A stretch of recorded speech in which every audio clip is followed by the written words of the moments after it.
Yo, what's up everybody? I'm Elysium, and today I'm going to be giving you guys a complete beginner's guide, and then soon there will also be an intermediate guide dropping. But this is for all of you who just started the game, you saw the Halloween update, or you just, you found out from the game and you want to start playing it. This is going to teach you everything you need to know about the basics of the game. From how to get gems, best way to spend your gems, basically everything you need to know if you open this game for the first time and quit because you have no clue what's going on, or you open this game and you just don't know what to do. So to start us off, we're going to be talking about Infinity Castle. Now, Infinity Castle is a great thing. So obviously, once you start the game, you're going to know about your story mode, and you're going to probably come in here and you're going to do story. And you're going to clear these. When you first start the game, when you walk into play and choose your story, it'll ask if you want to use the world jumper. I only recommend using the world jumper if you have a mythic or several legendary units for the first couple stages. Because the world jumper, the enemy's health scales much higher up than if you cleared the stages one by one by one by one. So only use those if you've actually cleared the stages. But pretty much the first thing you're going to do as a noob is you're going to spawn in. You're going to redeem any working codes. Right now there's 3. There's Happy Halloween, Halloween Update Soon, and I believe one more. Although I'm not sure if it's still working. If it is, I'll throw it up on screen. If not, it's not working. But basically what you're going to do is you're going to redeem your codes, which can be found right from where you spawn. There's a big old thing over here called codes. You'll go ahead and actually redeem your codes right here. Boom. Happy Halloween. This is your first code. Obviously, I've already used it. Already redeemed. As well as Halloween Update Soon. Spelled UPD. Boom. And those 2 codes will get you some gems, and then you can summon. What I would recommend is that before you actually summon, you are going to, obviously, check the banner.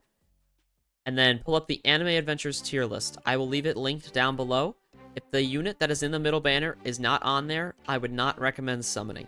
Just because that unit will only get you so far before they kind of fall off of your team and just are no longer usable. So, give that a check before you do, just to make sure you don't waste your gems. It's doubtful that you actually get a mythic that early, but if you do, story mode will be an absolute breeze, especially with world jumpers. But say you get stuck in story mode, you've claimed all your quests for story mode, and you need gems now. That's exactly what Infinity Castle is for, and why I wanted to start off with it. Because you're just a little bit into the game, you can clear Infinity Castle rooms all the way up until where you stopped at the story. So it starts off on Planet Namek for the first 3 rooms, and then switches, and switches, and switches. And then it just reads and repeats. So you can keep doing that until you run out of rooms, and that should get you like 2-3k gems depending, which gives you plenty of summons for more units. So make sure that if you're stuck in story, play some Infinity Castle. It is very, very easy.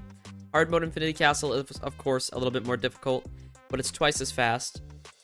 Can't do hard mode, just do normal. It's still super duper easy. 7-10 minutes to room. It's 150 gems. Pretty light. You're also gonna want, for every mode you play, a farm unit. Right here, I have Golden Bulma. Golden is a trait that increases the yen a unit gives you by 20%, so it is extremely good. But you're going to want any farm unit. So, like, here's what regular Bulma looks like. Get regular Bulma and get yourself a speed cart. These are the 2 farm units in the game, other than Nami, who's only attainable via trading. And she's a little different. She's a special case scenario. But get these units. They will make story 1,000 times easier for you. Because you'll actually have money coming in, other than the very small amount that you get for regular story mode money. So make sure, please make sure that you are actually getting a farm before you start. And farms can spawn here on the standard banner in the epic and legendary slot. So every time you go to summon, make sure you just check these just to see. Speaking of the banner, the next thing we're going to talk about is events. So currently there is the Port Agency event, which brings us this banner right here. And these units on the banner are actually very good for early game. However, they're kind of hard to get.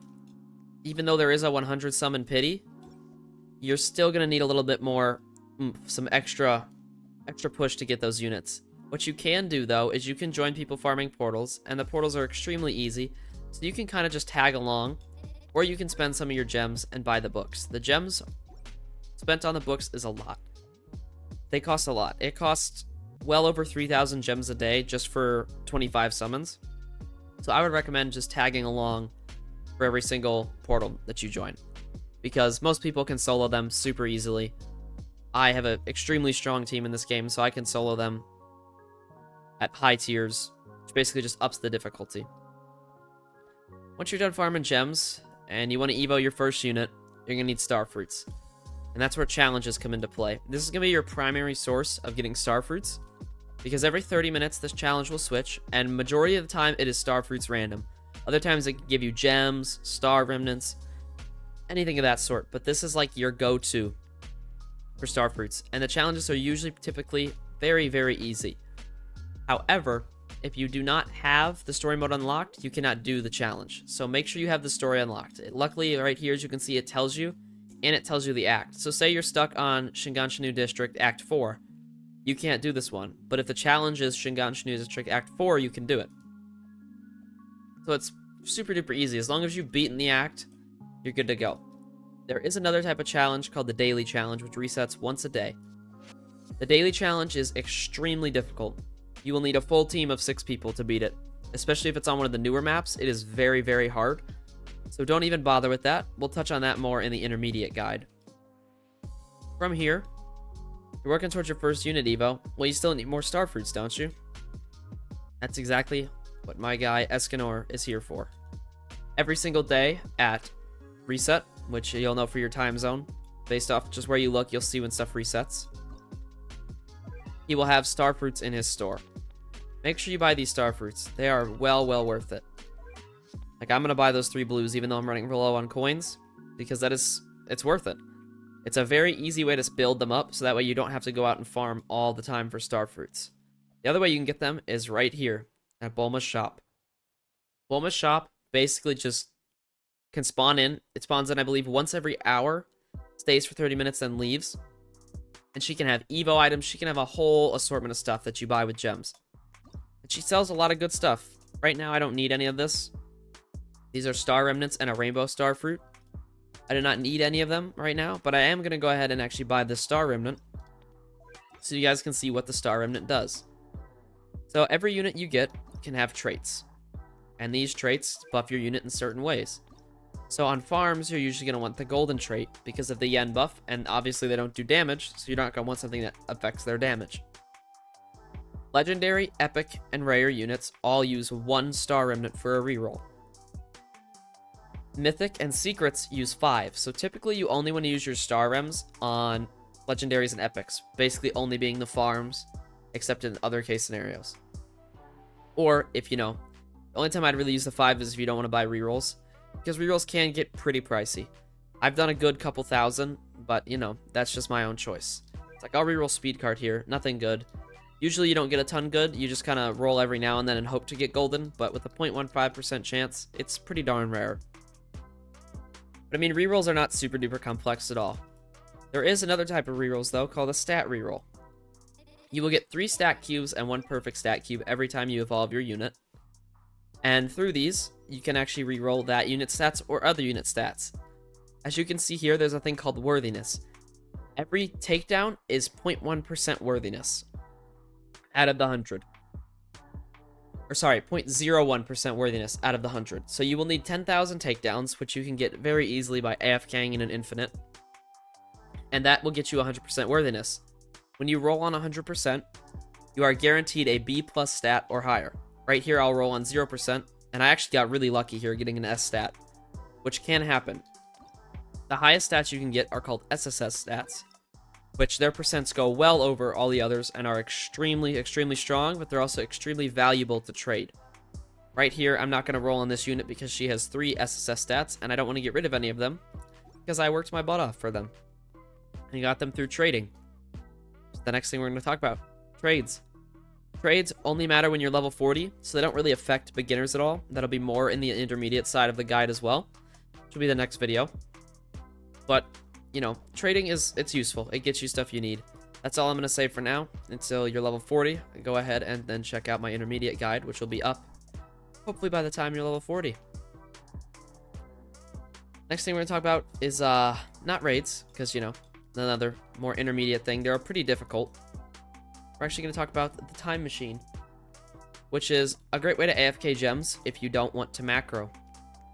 Macroing is not bannable in this game. The devs do not care if you macro. They've stated that several times. But if you don't want to, just AFK in the time machine. You get about 2,000 gems for 10 hours of AFK. It's not a lot. That's why I prefer to macro. I can get about 9,000 gems in the same amount of time. So I do have a video up about that as well. If you want to learn how to macro, it's on my channel. How I made like 30k gems in less than 2 days. So go check that out if you want to know how. If not, you're almost to the end of the guide. We have one last thing to talk about. And that is right here, Zeno's weekly tournament. The tournament basically provides you with free star remnants and all that. So right now, I'm first place in my bracket because I'm just like that. But every week, you can play the tournament. See, as you can see, some weeks I didn't really play at all. Other weeks I played more than others. Other weeks I won the bracket. Here are all the rewards for tournaments. I'll leave them on screen for just a second so you can see. And you can literally just play the tournament and just let the units kill you, and then you're done. And you get a free 500 gems and 5-star remnants. Or you can do what I do and try and win it, and you get 50 trophies. You get 4,000 gems, 40-star remnants, and a special unit, special shiny unit. Obviously, that's going to be a little bit more challenging than doing other things, because tournaments can be difficult, especially if they're trait enabled. Us pay-to-win players can kind of dominate them. But overall, that's everything I have for you guys who are brand new to the game and don't know what to do. I hope you guys enjoyed, and I hope this gets you some great units. Other than that, have a great rest of your day, and I will see you all in the next video. Join the Discord link down below. Peace.